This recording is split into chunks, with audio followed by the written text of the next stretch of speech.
Primera jornada de investigación y colaboración en educación sexual integral, organizada por el Centro de Investigación Avanzada en Educación de la Universidad de Chile y Fundación Chile Necesita ESI. Mesa 5. Formación continua en las escuelas. Ponencia: Plan de Sexualidad, Afectividad y Género. Herramienta clave para incorporar la ESI en las escuelas. Expone Valeria Breul Arancibia. Bueno, soy Valeria Breul, doctoranda en educación de la Universidad Católica, pero hoy día vengo a contarles la experiencia que hemos realizado como Fundación Niñas Valientes, institución en la cual trabajé durante varios años. Bueno, nuestro objetivo ha sido acompañar a las comunidades educativas en la equidad de género, en cómo poder incorporar la perspectiva de género, pero también el enfoque de educación sexual integral. Y específicamente me gustaría compartirles lo que ha sido nuestro trabajo en torno al plan de sexualidad, afectividad y género. He visto también que ha sido como un tema bien relevante en la jornada y que desde nuestra perspectiva constituye un instrumento de gestión clave para que podamos incorporar la ESI dentro de las escuelas y no lo veamos como sumarle pega a lo que ya hacen los establecimientos educativos, que yo creo que es una de las grandes problemáticas, la sobrecarga, sino también como una oportunidad de aprovechar las herramientas, las exigencias que ya hay desde el Ministerio de Educación y sacarle todo el jugo. Bueno, para partir, voy a contarles un poco como la problematización. Acá, ya, obvio. Adelante. Adelante, ¿La estoy pasando yo? Lo que pasa es que voy a tener que hacer clic Es verdad, para que se vea bien. Y aquí estamos conectados nosotros. Sí. Ya. Bueno, muy rapidito un poco de contexto. En realidad creo que hay un consenso ya hace mucho, mucho tiempo de cómo la escuela, al igual que otros ámbitos de la sociedad, ha reproducido y producido desigualdades sexuales y de género. Y por ende está la perspectiva crítica de cómo poder cambiar esa realidad, cómo poder construir entornos que sean más respetuosos, más equitativos y más democráticos. Y tenemos aquí mandatos tanto internacionales como nacionales que han ido en pos de esta aspiración, este norte. La ONU con algunos de los objetivos de desarrollo sostenible, pero también en Chile es muy importante todo lo que es la reforma educativa del año 2015, donde se crea el plan de la igualdad en la educación y específicamente se establece la obligatoriedad de que los establecimientos educativos cuenten con planes de educación en sexualidad, afectividad y género. Sin embargo, tanto desde los movimientos sociales, estudiantiles, ha habido una fuerte demanda porque realmente eso se lleva a la práctica y se construyan ambientes no sexistas y también que se caractericen por una educación sexual integral. Y también desde nuestra experiencia en la Fundación, nos damos cuenta que las escuelas o no tenían los planes, a pesar de ser una exigencia, o en realidad los tenían, pero no los aplicaban. Los revisábamos y era un copy-paste de lo que establece el Mineduc en sus sugerencias, en las orientaciones, y nunca lo habían, o sea, era como en el fondo que estaba en un cajón guardado, obviamente por la falta de tiempo, por la falta de conocimientos, de recursos, etc. Entonces, desde ahí nuestra pregunta fue cómo acompañar a las comunidades educativas dentro de este contexto. Así es como objetivo nos planteamos el poder asesorar a las comunidades en una construcción participativa de sus planes con un enfoque de equidad de género y educación en afectividad y sexualidad integral. Tenemos un programa que se llama Escuelas Valientes, lo que trata de hacer es, bueno, en realidad son distintas acciones formativas, no solo lo que es el acompañamiento en el plan, tiene que ver con capacitaciones, con intervenciones para los distintos estamentos educativos, pero hoy día les voy a hablar sobre todo de lo que hemos hecho en torno al plan. Bueno, como marco teórico nos posicionamos desde las vertientes de las pedagogías feministas, la educación sexual integral, obviamente, la educación socioemocional y el protagonismo infantil. Nos parece muy importante que hay una participación de toda la comunidad en este proceso, porque suele pensarse que los planes están dirigidos solo al estudiantado en actividades curriculares, pero en realidad creemos que se le puede sacar mucho provecho si también lo ocupamos como una instancia formativa para la familia e incluso para todos los funcionarios y funcionarias, que en su mayoría son temas que a veces desconocen, como se ha hablado aquí, hay resistencia, hay falta de conocimiento, entonces es muy importante también incorporar un enfoque que sea más transversal, más comunitario. Y el tema del protagonismo infantil nos interesa mucho también porque creemos que tienen un rol protagónico los estudiantes en este proceso. O sea, que no solo se requiere preguntarles qué les interesa saber, qué necesitan, sino cómo pueden ser activos, por ejemplo, creando sus propias actividades o enseñándose, autoformándose en el tema. Así que esos han sido como nuestros pilares, nuestros principios que han orientado el trabajo que les voy a presentar. Como metodología, en realidad también es bien variable y depende de los contextos. Pero aquí les cuento un poco como a nivel general lo que hacemos. Siempre partimos por un diagnóstico que nos permita conocer la realidad de la comunidad, donde hacemos un análisis documental. Es muy importante, en primer lugar, saber si hay un plan o no hay, o, por ejemplo, revisar el proyecto educativo institucional, revisar el plan de gestión de la convivencia, el plan de formación ciudadana, el reglamento interno. Todos esos, desde nuestra perspectiva, debiera haber una alineación entre esos instrumentos y el plan también debiera articularse con ellos. Y luego, instancias más participativas como los focus group o jornadas, donde convocamos a representantes de los distintos estamentos educativos. Estudiantes, familias, obviamente que docentes, equipos educativos, asistentes de la educación. Tenemos instrumentos tanto para trabajar con niñas bien chiquititas y también con estudiantes más grandes porque nos interesa que todas las voces queden representadas. En segundo lugar, la conformación de un grupo motor. Le hemos llamado así y en realidad tiene que ver con que no somos nosotras como las expertas que venimos de afuera a trabajar, o como a decirles o como necesariamente a direccionar el proceso, sino que es un grupo que también se conforma por representantes de las comunidades. Han habido experiencias súper diversas, porque hay establecimientos en que solo nos permiten trabajar, por ejemplo, con les adultos, y hay otras en las que efectivamente hemos podido conformar grupos interestamentales. En promedio hemos realizado 6 sesiones de trabajo, en las que por una parte vamos conociendo el contexto, la realidad local, las necesidades y los intereses que hay, y en realidad esto no es tan lineal, pero nosotras como fundación vamos incorporando toda esa información y haciendo propuestas de cómo se puede construir o mejorar el plan de sexualidad, afectividad y género en base a eso. En esas sesiones de trabajo proponemos y vamos validando, ¿ya? Conjuntamente, entonces por eso decimos que es un proyecto de co-construcción del plan.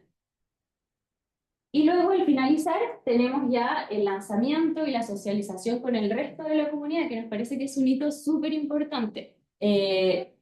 Suele pasar que la resistencia de las familias tiene que ver con que no saben lo que se está haciendo en las escuelas, entonces su percepción es como de, en realidad no me enteré, no tengo idea, y ahí suben como todos los miedos, sobre todo como yo encuentro que hay que ir como desmitificando ciertos mitos que están súper instalados sobre el género, la sexualidad, porque el miedo que muchas veces tienen papás, mamás, cuidadores, familias, es que se les va a sexualizar a sus hijos. Y en realidad la evidencia demuestra todo lo contrario. Cómo tener mayor conocimiento te permite tomar decisiones mucho más responsables, asertivas.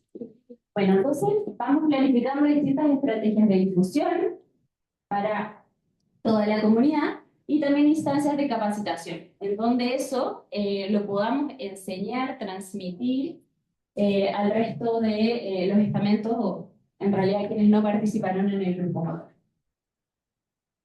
Bueno, ¿qué nos dice el ministerio de lo que tienen que contener estos planes? Estos son como los 2 documentos más importantes que han lanzado como con las orientaciones, ¿cierto? Bueno, siempre partir por un diagnóstico, plantear objetivos y aprendizaje, esperados, cuáles van a ser las metas para poder saber si efectivamente se están cumpliendo esos objetivos, plantear una metodología con las acciones formativas. Se centra mucho en lo curricular y esa también va a ser una de nuestras propuestas de cómo podemos ir más allá de la sala de clases o de las asignaturas más tradicionales que suelen ser orientación, biología, cómo podemos pensar que en realidad todas las asignaturas, incluso todos los espacios escolares, las actividades, los talleres, pueden también tributar a lo que es la educación en afectividad y sexualidad integral. Bueno, que exista material para trabajar y el Mineduc también lo pone a disposición y la evaluación de los resultados esperados. Pero como bien les comentaba, nuestra propuesta tiene como que va nutriendo también lo del ministerio y consideramos que el diagnóstico debiera ser participativo, donde se generen instancias con los distintos estamentos para conocer sus experiencias, sus necesidades. La planificación institucional, es decir, que esto también, como les decía, esté articulado con el proyecto educativo institucional, con la realidad del establecimiento, ojalá con un enfoque mucho más transversal de las asignaturas, y que declare los enfoques formativos de derechos de género inclusivo y participativo, que vayan guiando el quehacer. En términos de cobertura, que los destinatarios sean toda la comunidad, estudiantes, funcionarios y familias, y los niveles educativos de prekinder a cuarto medio. Y yo creo que aquí también nos encontramos con un gran desafío porque muchas veces estas actividades se piensan para adolescentes. Como los temas de sexualidad tienen que ver con los cursos más grandes y no se considera cómo a las niñas más pequeñas se les puede enseñar, ¿ya? Y esto tiene que ver con ir ampliando el concepto de la sexualidad a un enfoque más integral. O sea, cuando aprendemos a conocer cuáles son las distintas partes del cuerpo, cómo se les llaman, quién puede o no tocar mis partes íntimas, la diversidad de familias que pueden existir, vamos hablando, obviamente, abordando la sexualidad. Y en último lugar, la transversalidad de las asignaturas. Y lo que es implementación, bueno, obviamente hay que implementar todas las acciones que se van proponiendo. Nuestra idea es que no solo sea lo que tiene que ver con el currículum o con las asignaturas, también ocupar instancias como las efemérides, que tal vez son como más extracurriculares o como comunitarias, institucionales, pero incluso salidas pedagógicas, los consejos de padres, madres y apoderados. En todas esas instancias también se pueden planificar acciones formativas en eso. Bueno, ir haciéndole un monitoreo a la implementación del plan y evaluarlo al igual que sus acciones. Que nos damos cuenta que en general estas tres cosas son algo en lo que cuesta un montón trabajar. Muchas veces el plan está, se implementa un poquito, pero en realidad no sabemos si las acciones tuvieron el resultado esperado, tampoco si se incluyó a toda la comunidad y no se les fue haciendo un monitoreo. Y yo creo que eso tiene que ver con que en general no hay personas encargadas de este plan en particular, así como hay para el plan de gestión de la convivencia. Entonces, eso es una de las cosas muy importantes que nosotros proponemos, que exista una persona o un equipo, que puede ser el equipo de convivencia escolar, que se haga cargo del plan de sexualidad afectiva. Me quedan pocos minutos, así que voy a tratar de apurarme. En términos del contenido, las dimensiones de abordar. Nosotros nos basamos en lo que propone el Ministerio, pero además la UNESCO, y planteamos estas 7 dimensiones que les voy a explicar ahora brevemente qué contenidos debiera tener cada uno. Dale nomás. En desarrollo del cuerpo humano, bueno, todo lo que tiene que ver con la anatomía, la fisiología sexual y reproductiva, la etapa de la pubertad, y no solo lo biológico ahí, sino que también todo lo emocional, social que contempla, por ejemplo, ese proceso. Por eso el tema de la imagen corporal nos interesa mucho y nos hemos dado cuenta que para las adolescentes es un gran tema. Suele pasar que la pubertad es como el momento en que empieza a bajar la autoestima, empiezan a limitarse de participar en distintos espacios. Entonces, hay que poder hablar de las experiencias que tienen y compartirlas. Después tenemos la dimensión del sexo, sexualidad y género, con estos conceptos, por ejemplo, la diferencia entre identidad de género, expresión de género, orientación sexual. Trabajamos harto con la galleta de género, me imagino que la conocerán, me parece un recurso súper bueno para adultos como para niñas. Hablar también de, bueno, la diversidad sexual y de género. Después tenemos la salud y derechos sexuales y reproductivos. Y aquí, obviamente, abordar temas que tienen que ver como el acceso a la anticoncepción y prevención del embarazo, el tratamiento de las ITS. Recuerdo un estudiante en una escuela que me decía, oye, en realidad nos hablan mucho de la prevención, pero no nos hablan de qué hacemos si es que nos contagiamos de una ITS. Entonces, súper importante el tratamiento. Y el uso de diversos preservativos. Ya, estamos en el tiempo. Voy a pasar solo a la parte de las conclusiones. Quería mostrarles ahí algunos ejemplos que tenemos como de las rúbricas que usamos, tanto para guiar el diseño de actividades como para que puedan evaluar el diseño del plan y la implementación del plan, como poder acompañar a las escuelas en ese monitoreo. Pero les puedo compartir la presentación para que después lo tengan. Como conclusiones, nos parece que el plan es una herramienta central para incorporar la ESI. Creemos que los establecimientos necesitan acompañamiento, ya que en general no han recibido formación para esto. Las orientaciones del Mineduc son insuficientes y no contemplan una planificación institucional y transversal. Nos parece muy importante la participación activa de las comunidades. Como les decía, también se requiere una persona, un equipo que se encargue de diseñar, de implementar, de evaluar el plan. El trabajo con las familias también es imprescindible porque son el estamento que hemos visto que más tiene desconocimiento y resistencias al tema, y tiene que ser desde un enfoque formativo, respetuoso, que acoja también sus miedos, y la colaboración y el intercambio de experiencias entre establecimientos. O sea, nosotros hemos trabajado en la creación de planes, por ejemplo, en una corporación municipal, y eso permite que haya mucha más como transferencia. Ay, lo siento, ya estamos atrasados. Perfecto.